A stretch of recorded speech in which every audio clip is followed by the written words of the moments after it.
أعوذ بالله من الشيطان الرجيم.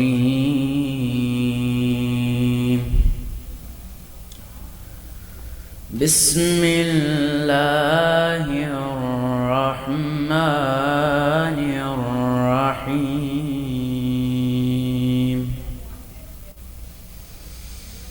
والعاديات ضبحا فالموريات قدحا فالمغيرات صبحا فأثرن به نقعا فوسطن به جمعا إن الإنسان لربه لكنود وإنه على ذلك لشهيد وإنه لحب الخير لشديد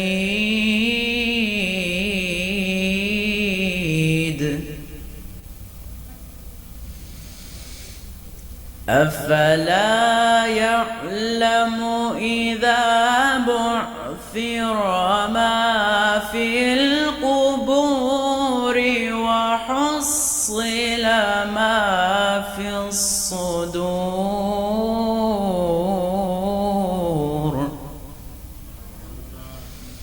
إن ربهم بهم يومئذ لخبير. صدق الله العلي العظيم.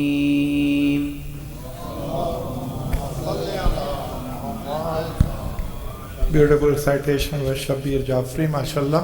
Jazakallah khair. I'd like to request everybody please come forward so make starting the majlis now. For Muhammad wa ali Muhammad salawat. آگے آگے آ جائیں آپ لوگ. آج مجلس کا ماحول ہو جائے گا. اب بعد سے ایک سلام پیش کریں گے. بار دیگر صلوات. صلی اللہ. تھوڑا آگے آ جائیں.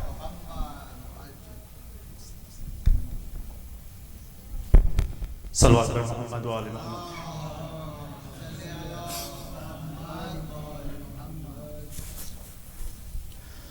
کیوں ہو صغرا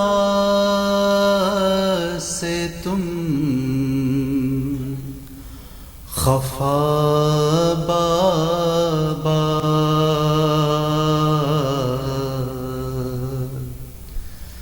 کیوں ہو صغرا سے تم خفا بابا؟ کہیے کیا ہے میری خطا بابا، کیوں ہو صغرا سے تم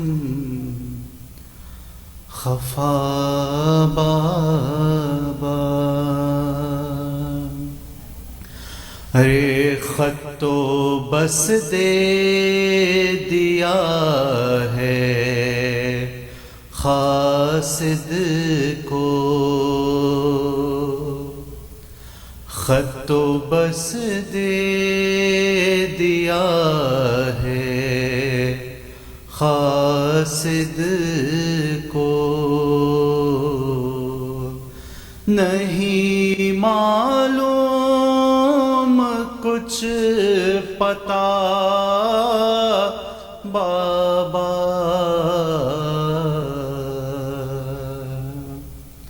کیوں ہو صغرا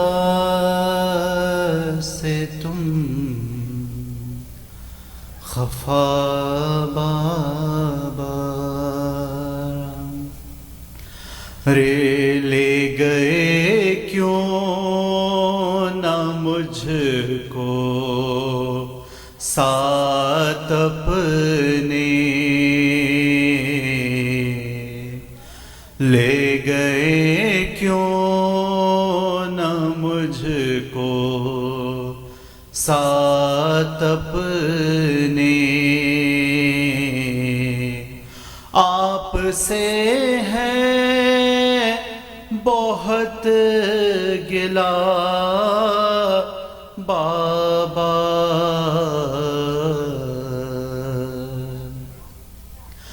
ہے بڑھتی جاتی ہے میری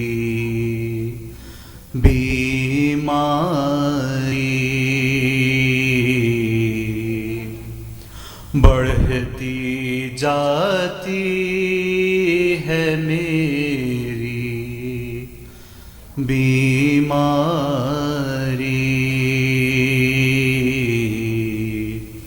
آپ آئیں تو ہو شفا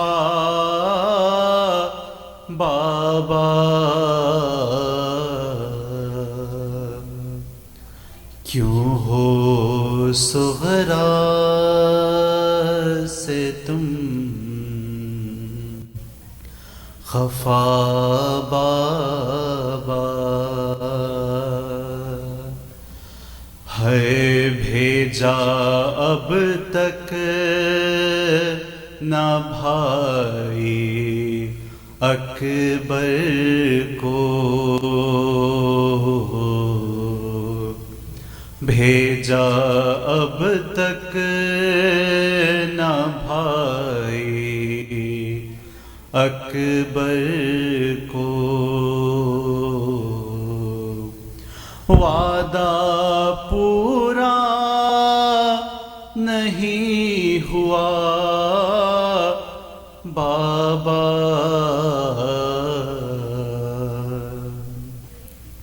کیوں ہو صغرا سے تم خفا بابا ہے گھٹنیوں چل رہا ہے کیا صغر گھٹنیوں چل رہا ہے کیا صغر یاد آتا ہے میل خواب بابا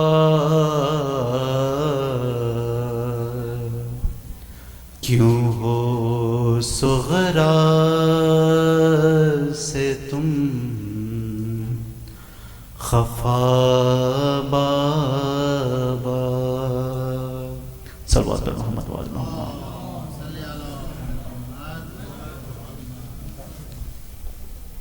جزاک اللہ خیر بس پر محمد وآل محمد صلوات ما صلی اللہ محمد I like to request Maulana Sheikh Jalil to address the majlis please اور دیگر صلوات صلی اللہ محمد وآل محمد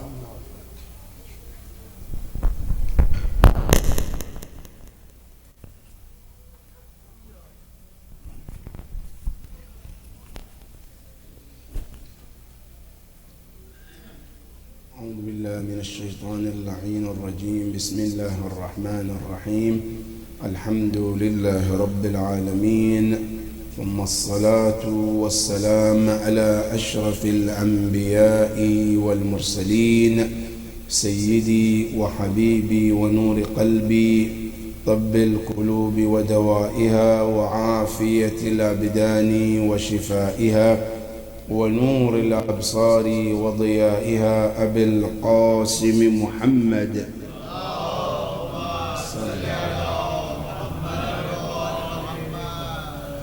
وعلى أهل بيته الطيبين الطاهرين المعصومين الذين أذهب الله عنهم الرجس وطهرهم تطهيرا.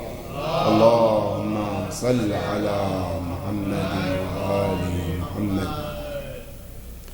قال الإمام موسى بن جعفر عليه أفضل الصلاة والسلام: اللهم صل على محمد وآل محمد. من أراد أن يكون أقوى الناس فليتوكل على الله. وصدق الإمام موسى بن جعفر عليه أفضل الصلاة والسلام. اللهم صل على محمد وآل محمد. عظم الله أجورنا وأجوركم بمصابنا بأبي الحسن الإمام موسى بن جعفر الكاظم عليه وعلى آبائه أفضل الصلاة والسلام. اللهم صل على First and foremost, my condolences goes to Ahlul Bayt alayhim afdal salati wassalam for the martyrdom anniversary of Imam Musa bin Ja'far al-Kadhim alayhi salam, and especially Allahumma salli ala Muhammad wa ali Muhammad, especially to the Imam of our time, Al-Imam Sahib al-Asri wa zaman. Allahumma salli ala. And also my condolences goes to Ahlul Bayt alayhim salam, especially to Imam Amir al-Mu'mineen salawatullahi wa salamuhu alayhi. Allahumma salli ala Muhammad wa ali Muhammad. For the death anniversary of Abu Talib alayhi afdal salati wa salam. Allahumma salli ala Muhammad wa ali Muhammad. I pray to Allah subhanahu wa ta'ala that all of us are granted the shafa'ah of Imam Musa alayhi afdalu salatu wassalam. Tonight, as we are commemorating the martyrdom anniversary of Imam Musa bin Ja'far, the topic is how to become the strongest man in the eyes of Imam Ja'far, Imam Musa alayhi salam. This narration can be found in Bihar al-Anwar, when Imam was giving us this narration. Is a very short narration but full of wisdom. The narration says, "Man arada an yakuna aqwa nas." Whoever is willing wants to become the strongest person. There are three lessons we can learn from this narration. Number one, Imam is dividing people into four categories. With the hadith, automatically Imam divided people into four. Group number one are the weakest of the weakest of people, and it's called adhafun nas. That's group number one. Group number two is called da'if, weak one. We have weak and we have weakest one. Group number three is called qawi, strong men, strong people. And then we have aqwa nas. So of these four categories, da'if, ad'af, qawi, aqwa, Al-Imam alayhi salam said, if you want to be among all of these, the strongest human being, what should you do? Now question, is there anyone who doesn't want to be the strongest man? Of course we do. But the question is, what is the way to do it right way? Today there are people who want to be the strongest people on the planet, and they go out of their way to do it in the wrong way by killing innocent people. by stealing, by hurting. Now, but Imam is telling you, if you want to be the strongest human being, what is the correct way to do it Islamically?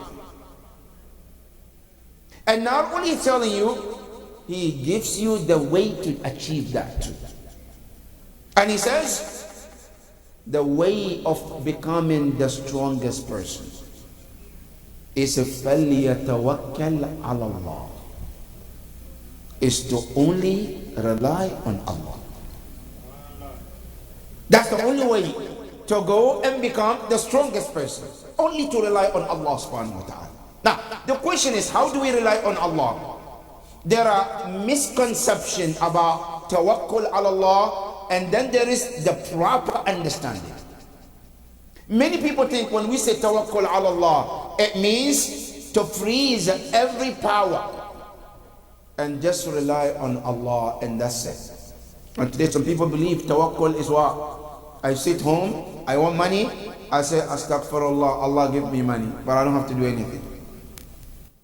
That's one understanding of what? Tawakkul.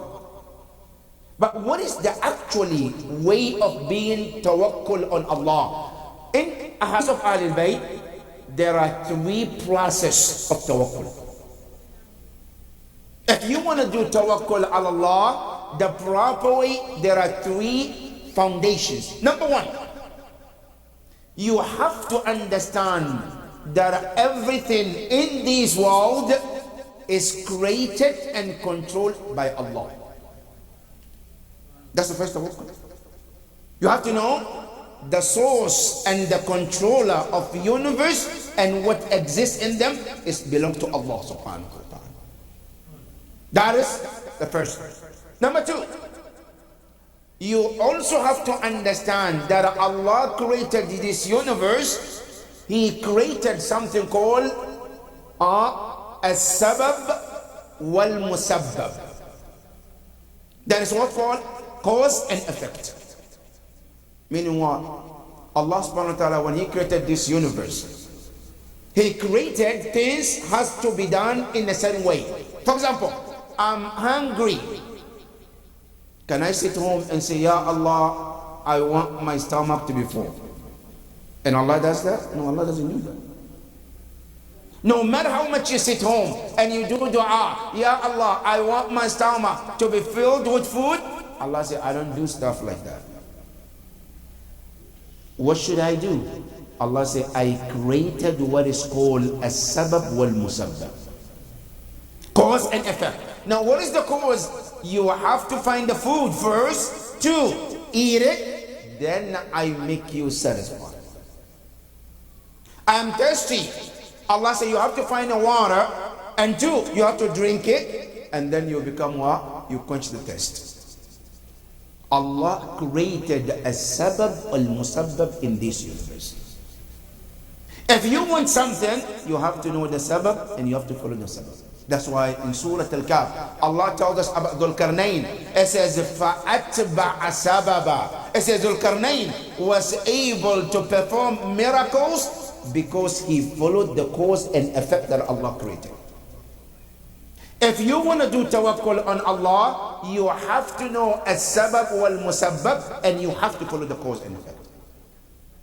That's number two. Number three, you follow the cause and effect, but your heart relies on Allah subhanahu wa ta'ala. I do what I need to do.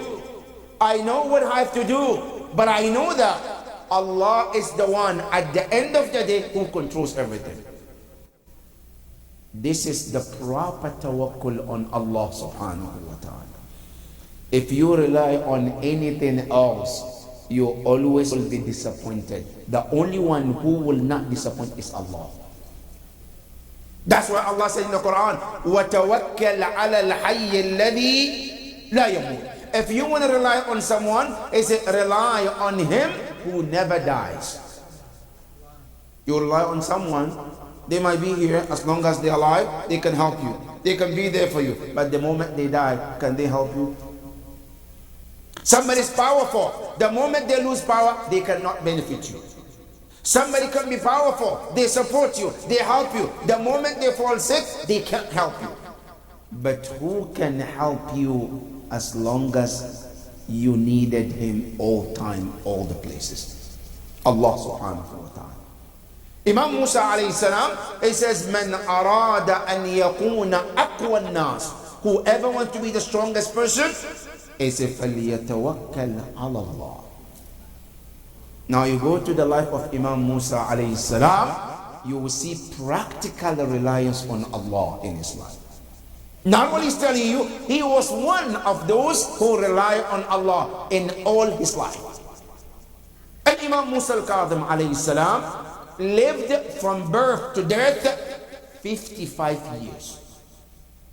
His entire life, 55 years.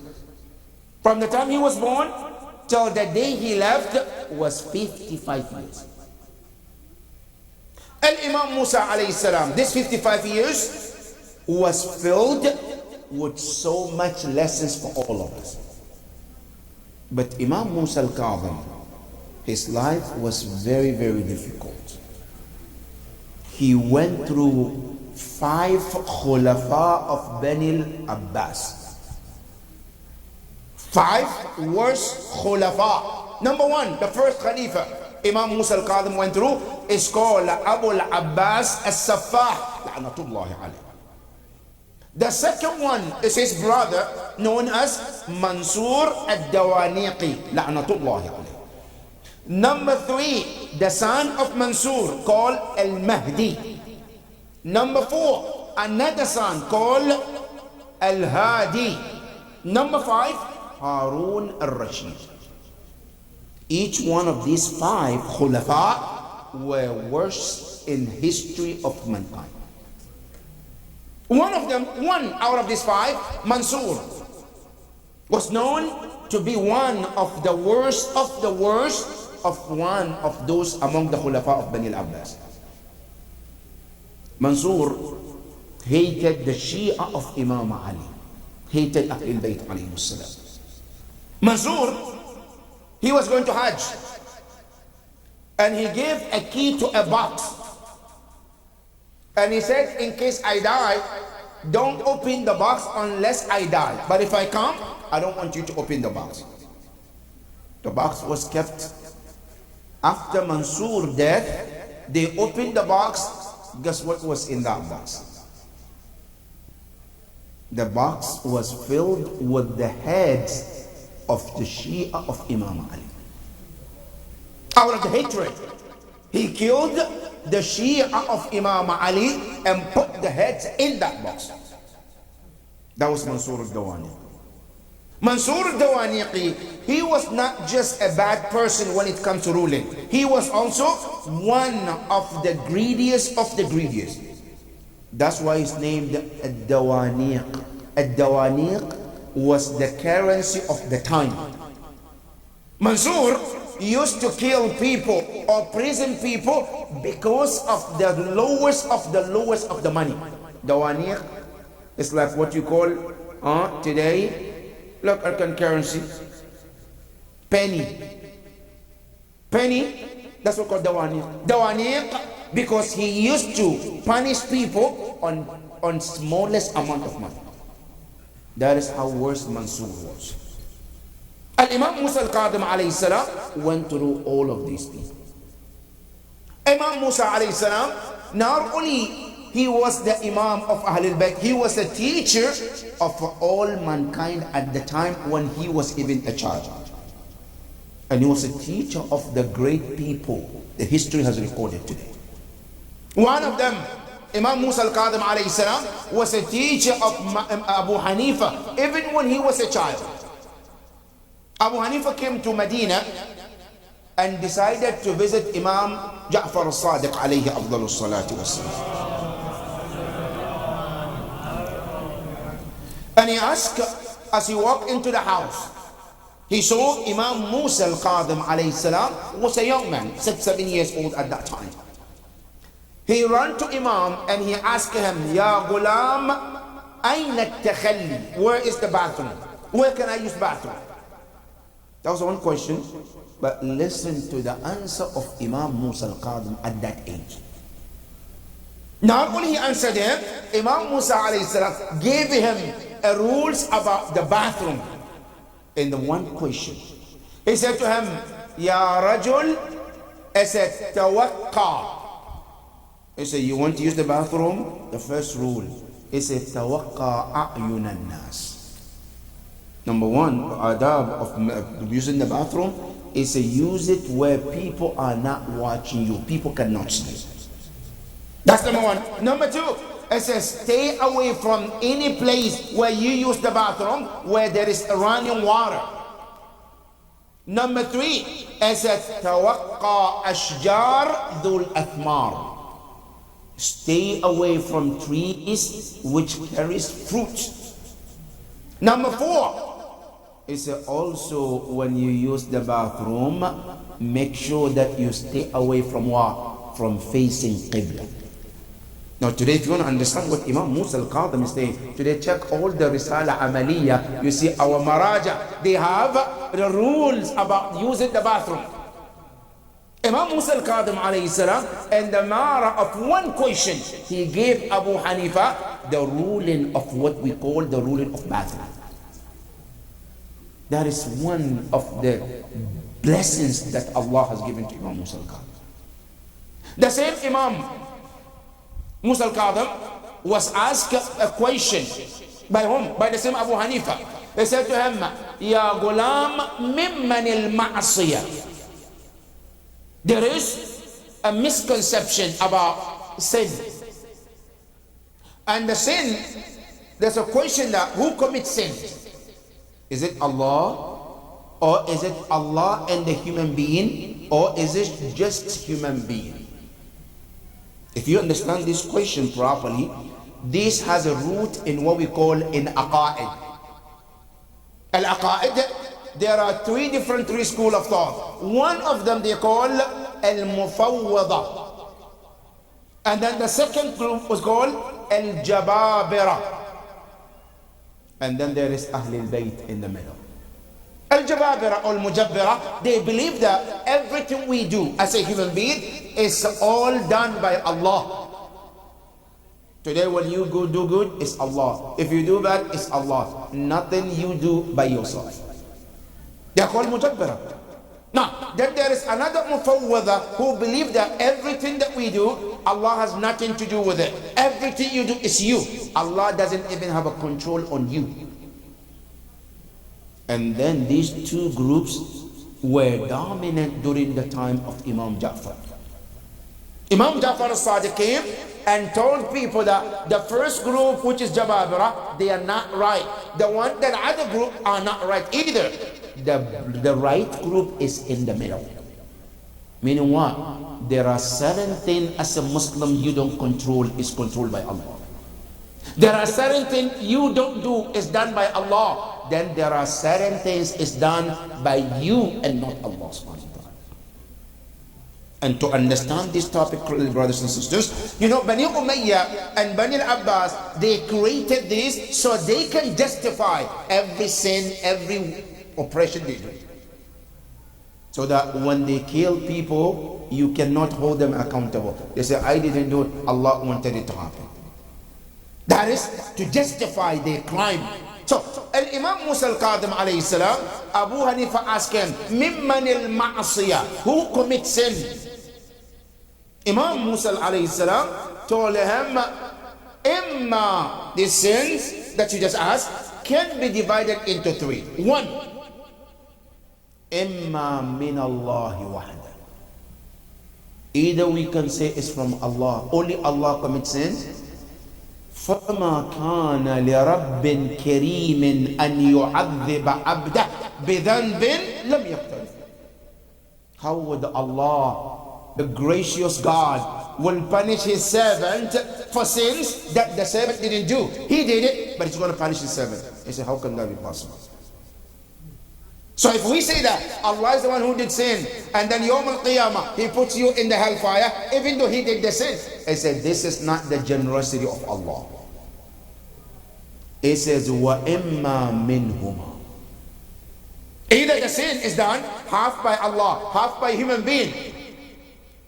فَمَا كَانَ لِرَبٍّ كَرِيمٍ أَنْ يُعَذِّبَ شَرِيكٍ بِذَنْبٍ هُمَ اقْتَرَفَ. It's not kind of Allah. It's not part of His generosity for Him to punish His partner in sin and leave Himself out. They both committed the sin, because we say if Allah and the servant, we both did the sin, and then Yawm al-Qiyamah, Allah turned to punish human being and take Himself out and said, this is not what God does. Now number 3, I said, وَإِمَّا مِنَ الْعَبْدِ. Either the sin is from human being, he said, وَهُوَ مِنْهُ. And in reality, the sin is from him. فَإِنْ عَذَّبَهُ فَبِذَنْبِهِ. If Allah decided to punish, it's because of his sin. وَإِنْ عَفَى فَبِرَحْمَتِهِ. If he wanted to forgive, it's because of his mercy. But the real sin is done by a human being. That is Imam Musa al-Kadhim, even at the earliest age, answered the question of Abu Hanifa. Imam Musa al-Kadhim alayhi salam, many times Harun al-Rashid brought him for questions. And every time he brought him, Imam Musa al-Kadhim answers questions and questions which Harun al-Rashid was stunned.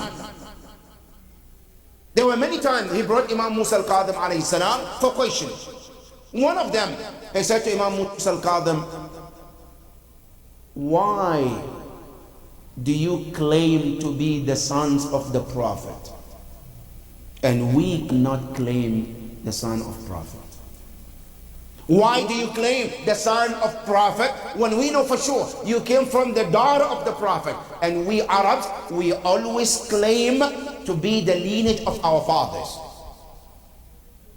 You, Imam Musa al-Kadhim, your father Imam Ja'far, your grandfather Imam Baqir, your grandfather Imam Ali Zayn al-Abidin, and Imam al-Hasan, Imam, all of them, they came from Zahra alayha salam.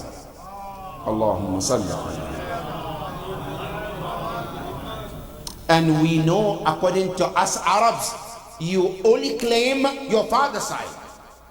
Why are you claiming to be the grandsons of Rasulullah when your father is Imam Ali? Then Imam Musa al-Kadhim said, do you want me to give you the answer of rational, or you want the answer from the Quran? He said, I want both. Tell me by aql and tell me from the Quran. Imam asked him, Ya Harun, if today Rasulullah walks into your house, would your daughters wear hijab, or you let them be without hijab? He said, of course I'll let them wear hijab. He said, why? Because your daughters are not the daughters of Rasulullah.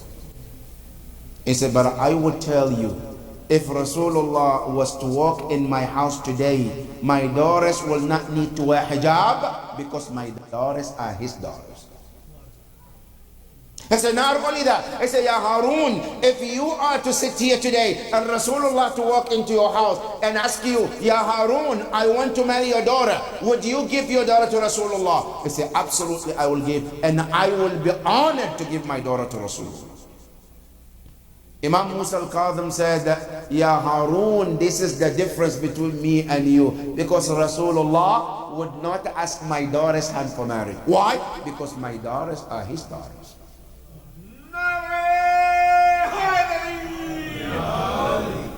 Then he said, this is aql. Now let me tell you from the Quran what proves that we are the children of Rasulullah, even though our mother is the one who connected it to Rasulullah. It says, Ya Harun, alam taqra qawl Allah fil kitab fil Quran faman hajjaka fihi min ba'di ma ja'aka min al-ilm faqul ta'alaw nad'u abna'ana wa abna'akum wa nisa'ana wa nisa'akum wa anfusana wa anfusakum thumma nabtahil fanaj'al la'natallahi 'ala al-kadhibin.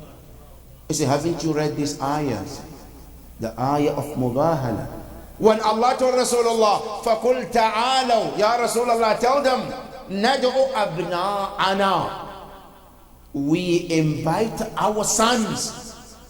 Allah ascribed the sons of Zahra to Rasulullah, Abna'ana, our sons.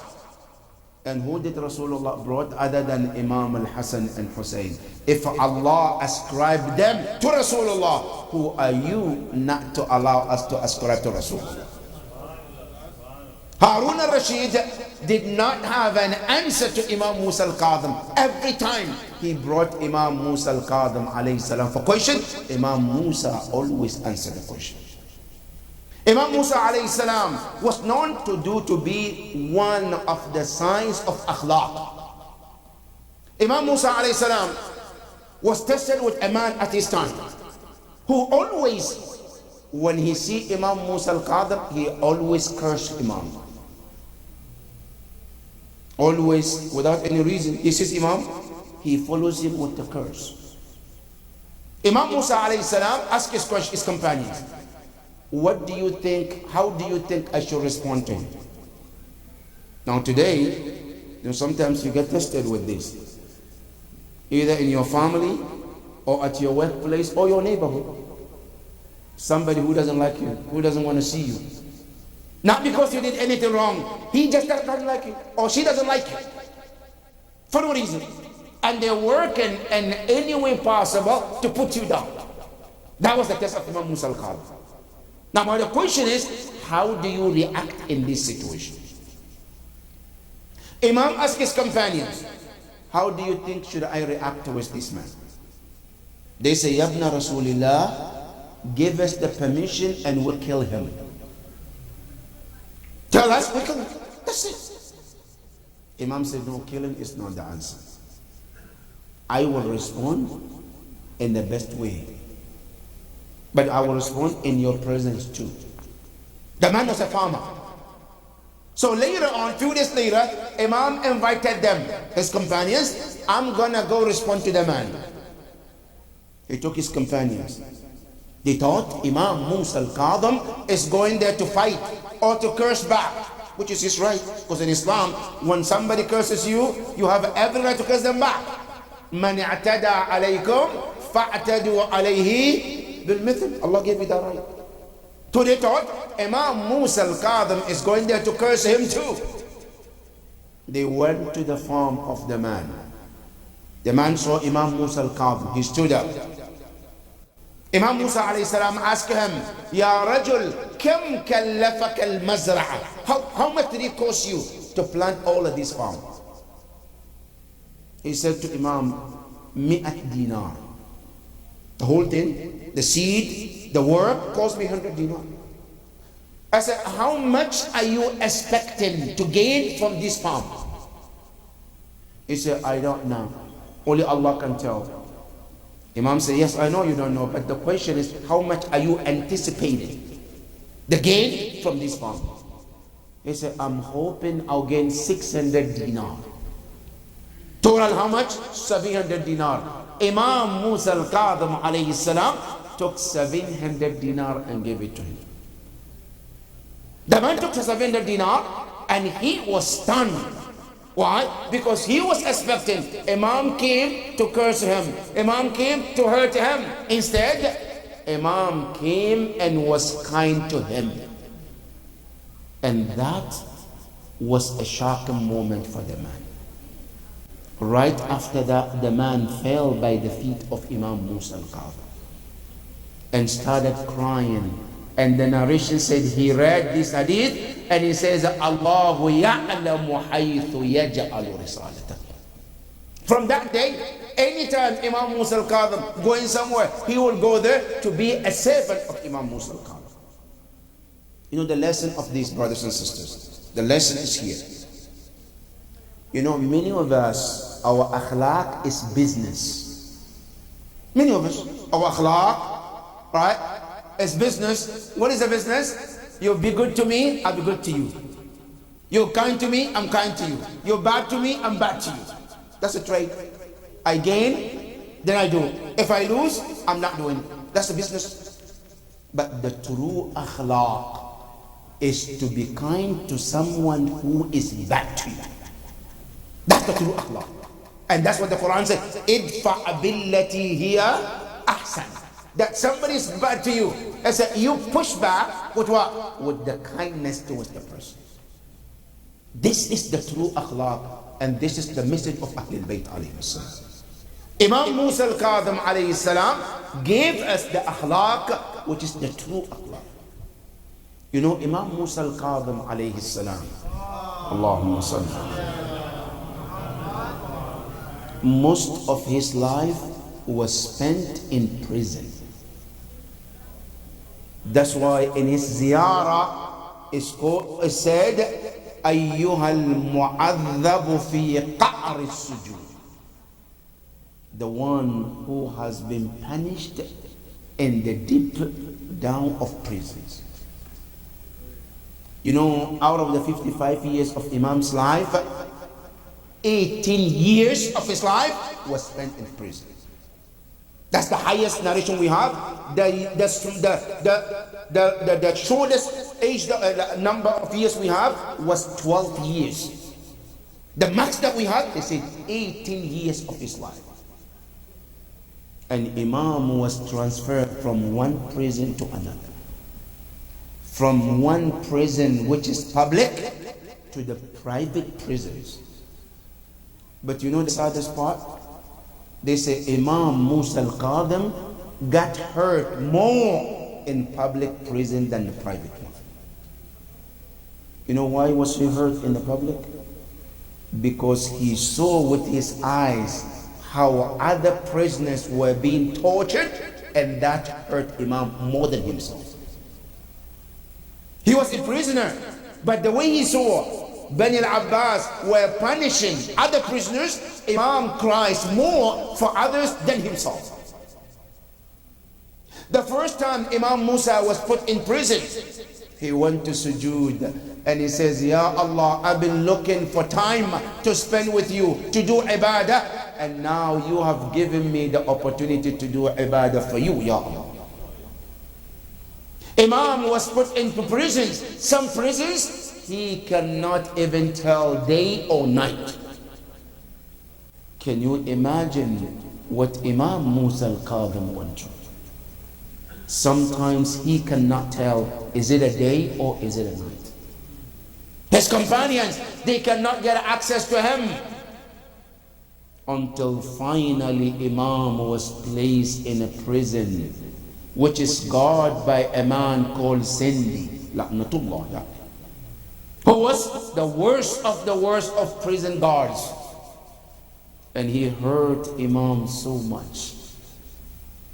Imam was in that prison where he could not tell day or night, until that moment came.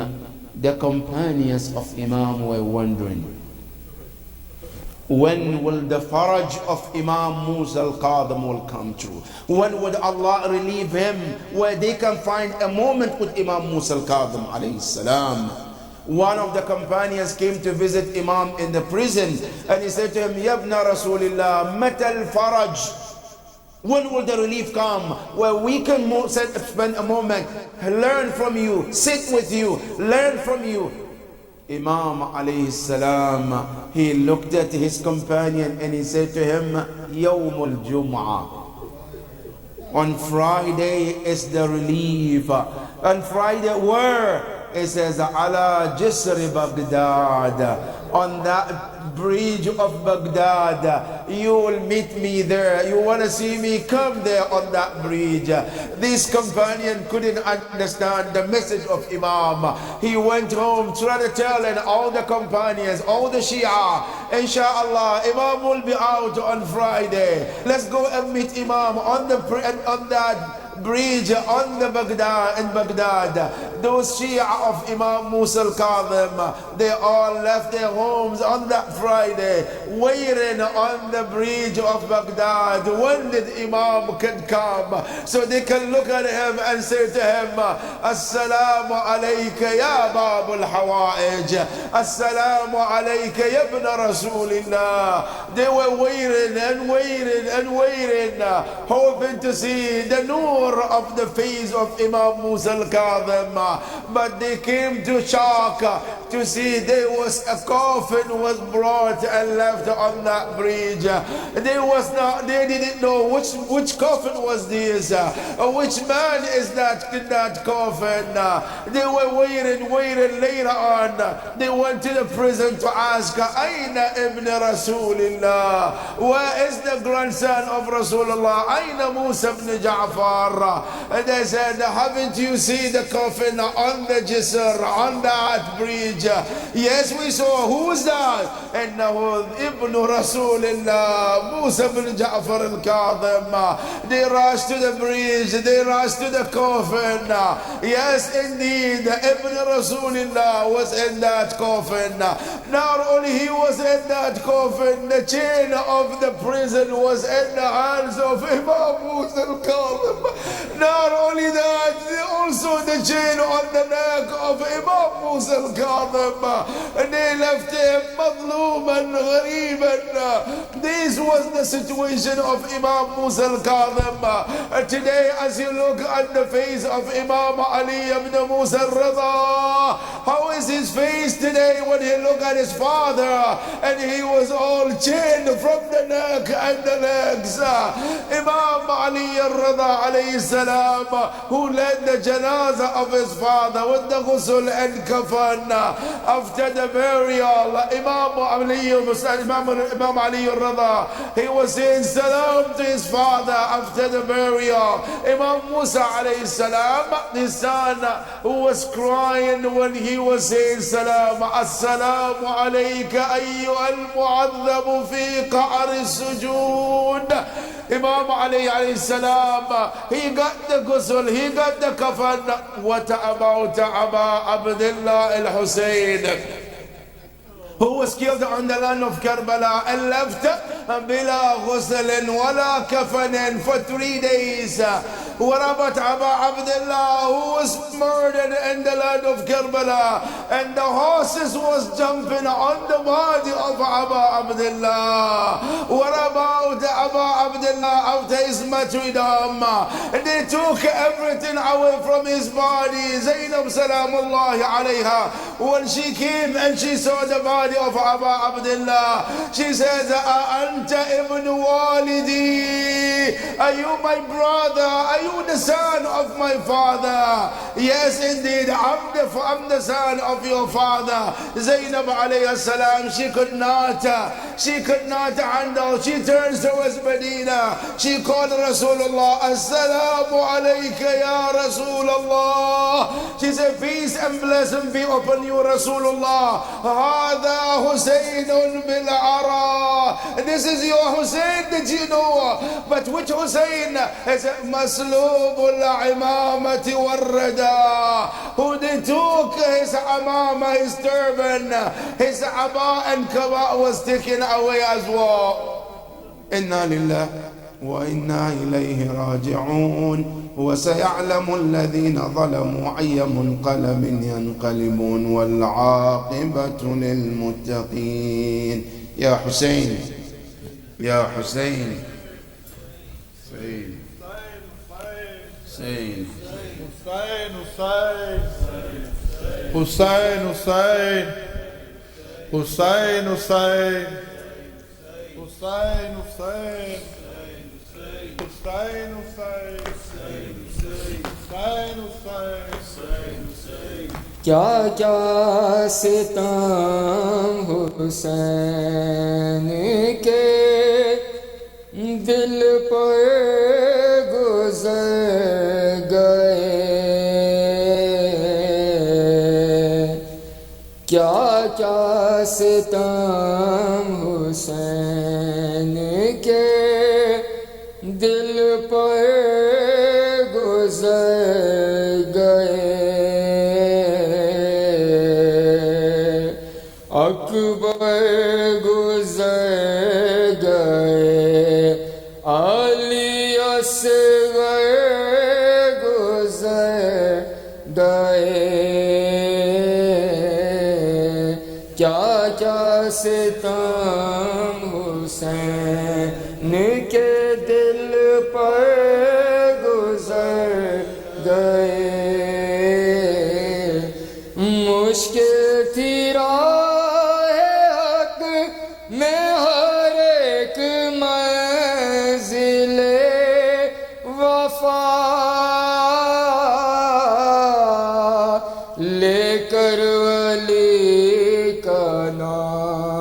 بہت گزر گئے کیا کیا ستم حسین کے دل پر گزر گئے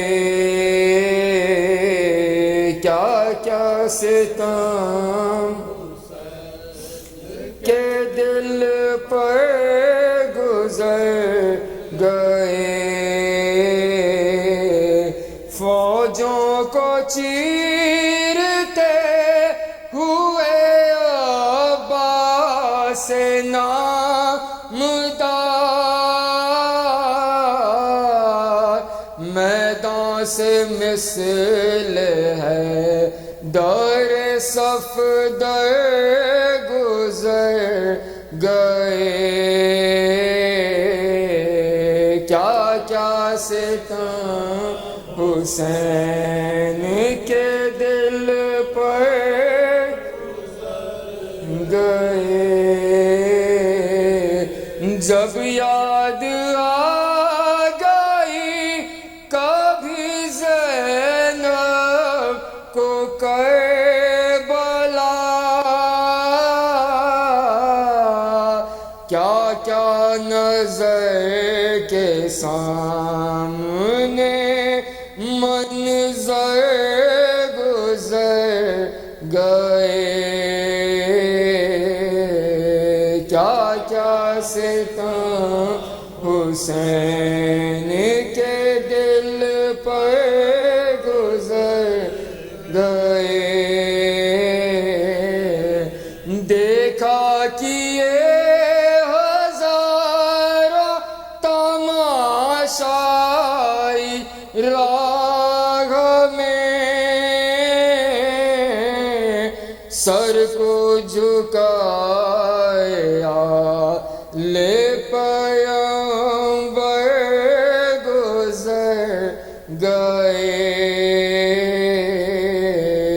کیا کیا ستم حسین کے دل پر گزر گئے حسین حسین حسین حسین حسین حسین اللہم صلی اللہ علیہ وسلم